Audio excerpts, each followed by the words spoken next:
আজি আপোনালোকৰ লগত মই অন্য এটা খবৰ শ্বেয়াৰ কৰিম শিক্ষা বিভাগৰ এটা গুৰুত্বপূৰ্ণ খবৰ শিক্ষামন্ত্ৰীগৰাকীয়ে শ্বেয়াৰ কৰিছে খুব এটা ভাল খবৰ সুন্দৰ খবৰ বুলি ক'ব লাগিব যিসকল আপোনাৰ টেট উত্তীৰ্ণ প্ৰাৰ্থী আছিলে তেখেতসকলৰ কাৰণে খুব এটা ভাল খবৰ যিহেতু টেট উত্তীৰ্ণ প্ৰাৰ্থীসকলৰ ফাইনেল ৰিজাল্ট LPMৰ ক্ষেত্ৰত আপোনাৰ 7 নৱেম্বৰ তাৰিখে পাব্লিছ হ'ল আৰু তেখেতসকলক আপোনাৰ ডাইৰেক্টলি তেখেতসকলক এপইণ্টমেণ্ট প্ৰদান কৰাৰ আপোনাৰ 9 নৱেম্বৰ তাৰিখে খুব এটা ভাল খবৰ নিশ্চয়কৈ আপোনালোকে স্ক্ৰীনত প্ৰত্যক্ষ কৰিছে শিক্ষামন্ত্ৰীগৰাকীয়ে যি ধৰণে তেখেতসকলে বাৰ্তা প্ৰেৰণ কৰিছে ইয়াত উল্লেখ কৰিছে আপোনাৰ final merit list LP UP টিচাৰৰ আপোনাৰ যোৱাকালি আপোনাৰ 7টা বজা 6 PM সেইখিনি পাব্লিছ কৰা হ'ল আপোনাৰ 7 নৱেম্বৰ তাৰিখে খুব এটা ভাল খবৰ আৰু যিসকল আমাৰ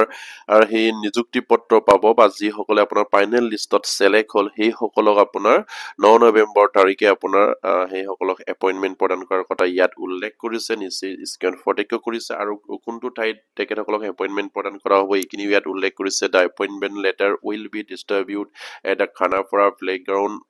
on 9 নৱেম্বৰ নিশ্চয় আপোনালোকে স্ক্ৰীনত প্ৰত্যক্ষ কৰিছে 9 নৱেম্বৰ তাৰিখে আপোনাৰ খানাপাৰা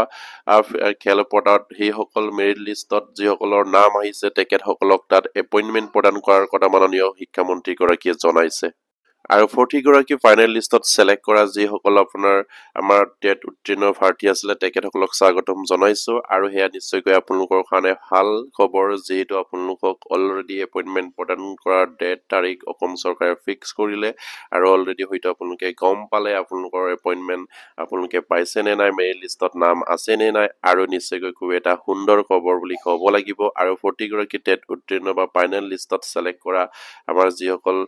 অলৰেডি কোৱালিফাইড প্ৰাৰ্থী আছে তেখেতসকলে যাতে নেকি এইখিনি খবৰ পাই আপোনালোকে শ্বেয়াৰ কৰি দিব আৰু তেখেতসকলক 9 নৱেম্বৰ তাৰিখে আপোনাৰ খানাপাৰা খেলপথাৰত তেখেতসকলক এপইণ্টমেণ্ট প্ৰদান কৰাৰ কথা অলৰেডি শিক্ষামন্ত্ৰীগৰাকীয়ে ঘোষণা কৰিছে খুব এটা ভাল খবৰ আৰু প্ৰতিগৰাকী টেট উত্তীৰ্ণ প্ৰাৰ্থী যাতে নেকি এইখিনি খবৰ পাই আপোনালোকে শ্বেয়াৰ কৰি দিব আৰু এতিয়ালৈকে যদি আমাৰ চেনেলটো ছাবস্ক্ৰাইব কৰা নাই কাইলৈ ছাবস্ক্ৰাইব কৰি দিব নমস্কাৰ জয় আইকন